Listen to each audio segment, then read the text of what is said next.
Hello everyone, कैसे हैं आप सभी। आई होप सब लोग बहुत अच्छे होंगे। माय नेम इज सिमरन कपूर और आज का जो हमारा सेशन रहने वाला है, हम डीडीए के बारे में कंप्लीट डिटेल देखने वाले हैं। तो सबसे पहले हम लोग स्टार्ट करेंगे कि इस बार कितनी वैकेंसीज आई हैं, कितनी पोस्ट आई है। उसी के साथ साथ हम लोग ये भी डिस्कस करने वाले हैं कि हमारा इस एग्जाम का जो क्वालिफिकेशन है वो क्या रहता है, कौन लोग अप्लाई कर सकते हैं, सिलेबस और एग्जाम पैटर्न के बारे में जानेंगे, प्रीवियस ईयर कट ऑफ इस एग्जाम का क्या क्या रहा है, कैसे वेरिएशन हुआ है, जॉब प्रोफाइल के बारे में डिस्कस करेंगे कि जब आप इस डीडीए में जब आप पोस्ट पर चले जाते हो तो उसके बाद आपको क्या जॉब मिलती है, क्या आपका काम रहता है और आपकी सैलरी स्ट्रक्चर क्या रहने वाला है। और मोस्ट इंपॉर्टेंट बात, ये दोनों ही वैसे तो इंपॉर्टेंट है कि आपका प्रमोशन क्या रहता है, कितने टाइम में आपका प्रमोशन होगा। तो आज का जो सेशन रहेगा इसमें हम लोग लास्ट तक पूरा डिटेल में अपने इस एग्जाम के बारे में जान जाएंगे और ये भी जान जाएंगे कि क्यों इस एग्जाम के बारे में मैक्सिमम स्टूडेंट्स, मैक्सिमम लर्नर्स के बीच में एक अलग ही जोश रहता है कि डीडीए का एग्जाम निकालना और बहुत ज्यादा कंपटीशन भी रहता है। तो अगर मैं यहां पर स्टार्ट करूं सबसे पहले पोस्ट डिटेल की, तो हमारा जो डीडीए का इस बार सिविल की टोटल नंबर ऑफ वैकेंसीज है वो 236 पोस्ट आई हैं और जो फॉर्म को फिल करने की ऑलरेडी जो स्टार्ट डेट थी वो हमारी 3 जून है, जो ऑलरेडी फॉर्म फिल अभी भी हो रहे हैं और लास्ट डेट हमारी 2 जुलाई रहने वाली है। शाम के 6 बजे तक आप फॉर्म को फिल कर सकते हो। और अगर हम एग्जाम की बात करें कि यहां पर एक ही एग्जाम कंडक्ट कराया जाता है और वो हमारा स्टेज 1 CBT 1 टेस्ट है। इसके लिए डीडीए ने आपको पहले एक टेंटेटिव शेड्यूल शो कर दिया है कि इसके बीच में आपका इस टाइम पीरियड के बीच में, यानी कि आपका अगस्त से सितंबर के बीच में कभी भी एग्जाम कंडक्ट कराया जा सकता है। अच्छा, अगर हम बात करें सिंगल स्टेज और साथ साथ में कंप्यूटर बेस्ड टेस्ट रहने वाला है।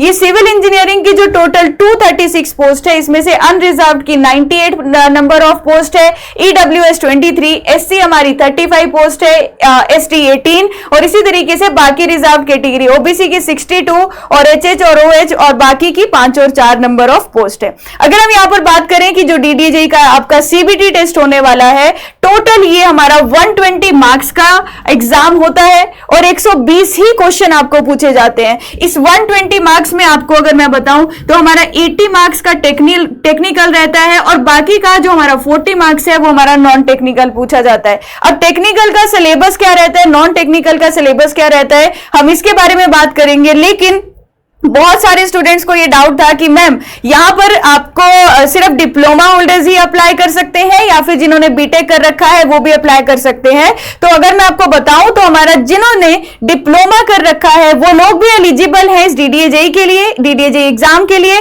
और साथ ही साथ जिसने डिग्री करी हुई है, डिप्लोमा नहीं किया है, आप लोग भी इस फॉर्म को फिल कर सकते हो, आप लोग भी एलिजिबल हो इस एग्जाम के लिए। तो मतलब कि डिप्लोमा और डिग्री दोनों नहीं, जिन्होंने भी सिविल इंजीनियरिंग में डिप्लोमा या डिग्री किया है तो आप लोग इस फॉर्म को फिल कर सकते हो। लेकिन जो फाइनल ईयर कैंडिडेट्स हैं वो इस पोस्ट के लिए एलिजिबल नहीं है। तो ये रही हमारी एलिजिबिलिटी वाली बात। इसके आगे हम लोग बात करते हैं कि हमारा सिविल इंजीनियरिंग का सिलेबस क्या रहने वाला है। तो अगर मैं सिलेबस की बात करूं, हमारा मैक्सिमम सिलेबस अगर आप देखेंगे तो ये हमारा SSC JEE एग्जाम का ही है। मैक्सिमम क्या, जितने भी हमारे टेक्निकल सब्जेक्ट्स हैं, अगर आप देखेंगे टेक्निकल सब्जेक्ट्स का SSC JEE में हमारे कौन कौन से सब्जेक्ट्स हैं और उनके किन टॉपिक्स को आपको मतलब एक सिलेबस मेंशन किया गया है, वही सेम सिलेबस हमारा डीडीए एग्जाम में भी है। तो यानी कि पहले हमारे कुछ सब्जेक्ट्स थे जो इससे पहले एग्जाम हुआ था, वो सब्जेक्ट्स जो इस एग्जाम में नहीं पूछे जाते थे वो भी अब एडिशन हो गए हैं, जिनको मैं यहां पर मेंशन करने वाली हूं। तो बिल्डिंग मटेरियल्स का हमारा ये कुछ सिलेबस रहने वाला है और एस्टिमेशन एंड कॉस्टिंग हमारा वो सिलेबस है, ये वो सब्जेक्ट है जो इसी बार ऐड हुआ है। और अगर आप इसका सिलेबस देखोगे, जो SSC JEE का सिलेबस है सेम हमारा डीडीए में भी पूछा जाने वाला है। सर्वेइंग सब्जेक्ट की बात करें, ये पहले भी यहां पर इस एग्जाम में पूछा जाता था, एक अच्छा वेटेज भी है इस सब्जेक्ट का। अगर हम लोग यहां पर बात करें सॉइल मैकेनिक्स की बात करें तो मैक्सिमम हमारा सारा ही टॉपिक्स यहां पर पूरे कवर है। इवन फाउंडेशन इंजीनियरिंग से भी क्वेश्चन यहां पर देखने को मिलेंगे आपको।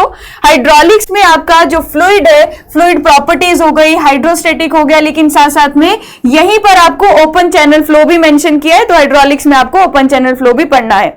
अगर हम इरिगेशन इंजीनियरिंग की बात करें तो इरिगेशन के साथ साथ आपको हाइड्रोलॉजी भी मेंशन किया गया है। तो इरिगेशन और हाइड्रोलॉजी जैसा आप SSC JEE के लिए पढ़ते हैं वैसे ही डीडीए JEE के लिए भी आपको प्रिपेयर करना है। यहां पर मैं बात करूं ट्रांसपोर्टेशन इंजीनियरिंग, जो कि पहले यहां पर सिलेबस में ऐड नहीं था, लेकिन इस बार अगर आप देखेंगे तो ट्रांसपोर्टेशन इंजीनियरिंग में आपको पूरा हाईवे इंजीनियरिंग का सिलेबस देखने को मिलता है। इसी के साथ साथ रेलवे इंजीनियरिंग के भी कुछ टॉपिक्स यहां पर ऐड किए गए हैं। तो मतलब ट्रांसपोर्टेशन में मुझे हाईवे तो पढ़ना ही पड़ेगा, same geometric design, highway materials, लेकिन साथ साथ में रेलवे इंजीनियरिंग को भी ऐड कर दिया गया है। एनवायरमेंटल इंजीनियरिंग पहले से सिलेबस में था, इसमें आपका एनवायरमेंट का सब टॉपिक्स रहने वाले हैं, जैसे कि अगर हमारा जो हमारा वाटर सप्लाई सिस्टम है, वेस्ट वाटर हो गया। इसी के साथ साथ अगर आप यहां देखेंगे तो हमारा जो नॉइस पॉल्यूशन है, एयर पॉल्यूशन है, सॉलिड वेस्ट मैनेजमेंट, तो कंप्लीट जो एनवायरमेंट का सिलेबस है वो डीडीए में पूछा जाने वाला है। कॉन्क्रीट टेक्नोलॉजी आपको पता है कि इससे वैसे ही बहुत सारे क्वेश्चंस पूछे जाते हैं,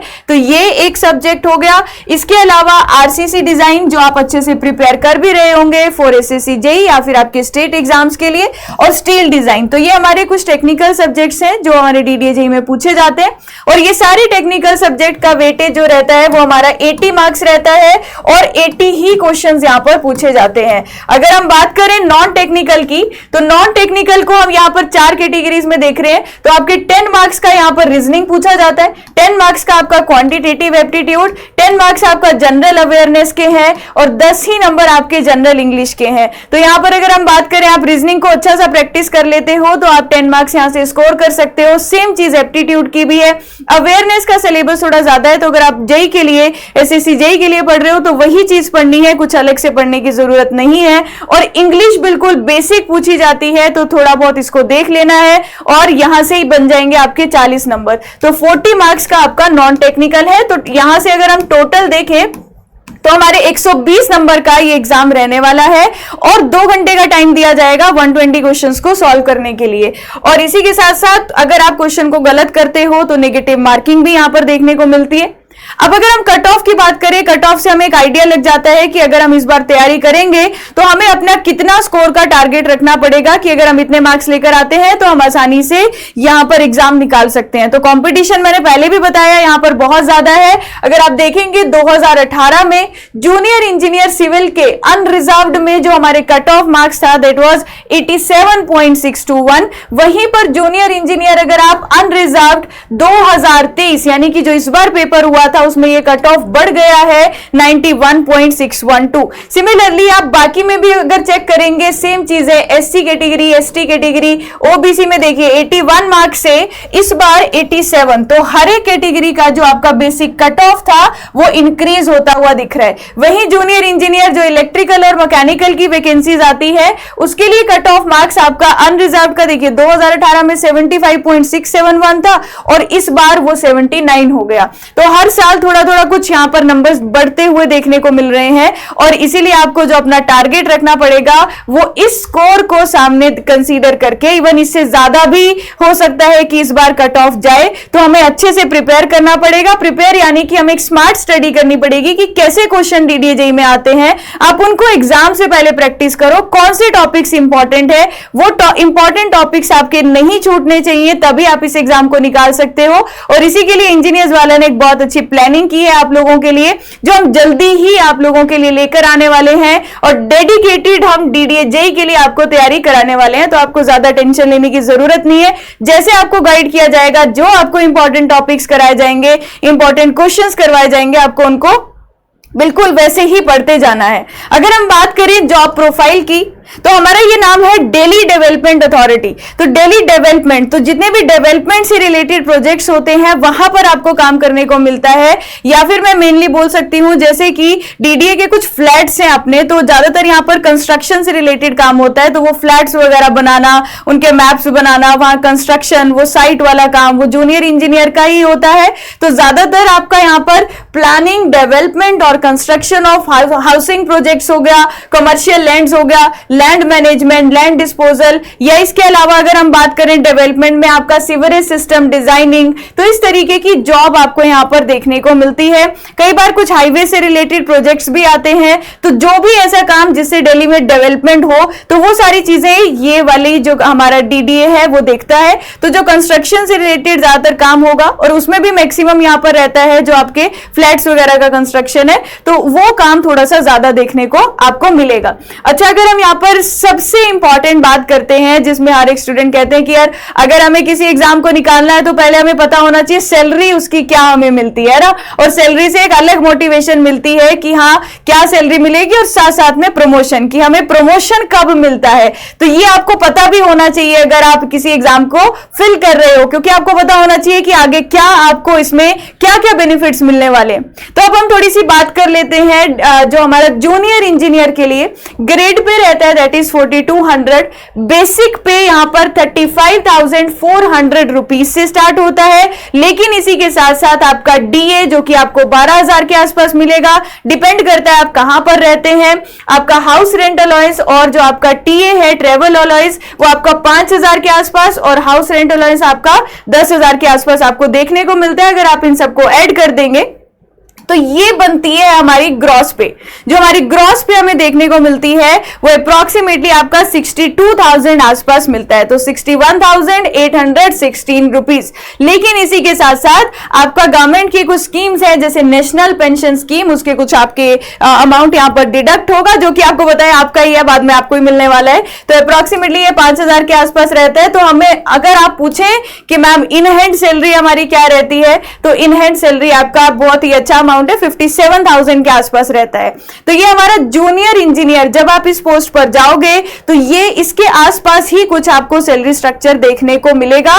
थोड़ा बहुत कुछ ऊपर नीचे हो सकता है, पर ये हमारा जो इन हैंड सैलरी रहेगी वो हमारी 57,000 के आसपास ही रहने वाली है। ठीक है, अच्छा अब बात करते हैं, ये 57,000 तो तब हो गया मैम जब हम इस पोस्ट पर मतलब हम इस पोस्ट पर नए नए गए, तो जूनियर इंजीनियर हमें पता है हमें ये काम करना होगा और ये हमारा सैलरी स्ट्रक्चर रहेगा। लेकिन अब हमें प्रमोशन कब मिलेगी? प्रमोशन मिलेगी तो हमारी सैलरी में भी इंक्रीज होगा, बाकी चीजों में भी हमें बेनिफिट्स मिलने वाले। तो अगर मैं यहां पर बात करूं, ये एक ऐसी जॉब है, आप इतने सारे फॉर्म फिल करते होंगे, लेकिन डीडीए में अगर आप जूनियर इंजीनियर लग जाते हो तो सिर्फ 3 साल में आप जूनियर इंजीनियर से असिस्टेंट इंजीनियर बन सकते हो। तो आप ये समझ सकते हो जो लोग तैयारी कर रहे हैं, कई बार कुछ ऐसे एग्जाम्स है कि जेई से ए बनने में बहुत ज्यादा साल लग जाते हैं, बहुत टाइम लग जाता है, लेकिन ये एक इकलौती एक ऐसी नौकरी है जिसमें आप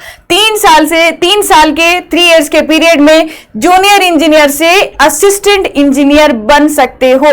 तो और मैं आपको बता दूं, इस बार सिविल इंजीनियर की जो टोटल 236 वैकेंसीज है वो अपने आप में इतना बड़ा नंबर है, और आप ये मानकर चलिए कि आने वाले 1-2 सालों में, एटलीस्ट 2 सालों में तो आपको यहां पर वैकेंसीज देखने को मिलेंगी, इसके बहुत कम चांस है। तो यानी कि जिसने इस बार इस एग्जाम को क्रैक कर लिया तो उसके लिए ये बहुत बहुत अच्छा उसके लिए होगा, क्योंकि आने वाले 2 साल तक उसके बाद आपको वेट करना पड़ेगा कि डीडीए जेई में कुछ नंबर ऑफ पोस्ट आए। तो आपको थोड़ी सी जान लगा देनी है, थोड़ी सी मेहनत करनी है अच्छे से, और अच्छे से कंपीट करना पड़ेगा, क्योंकि आप अपने आप देख रहे हैं कि यहां पर कट ऑफ जो है वो बहुत ज्यादा है। तो इसीलिए इस नौकरी को ना कई लोग शाही नौकरी कहते हैं। बहुत लोगों का सपना होता है कि यहां पर काम करें, क्योंकि यहां पर रहने के लिए भी आपको दिल्ली में मिलता है।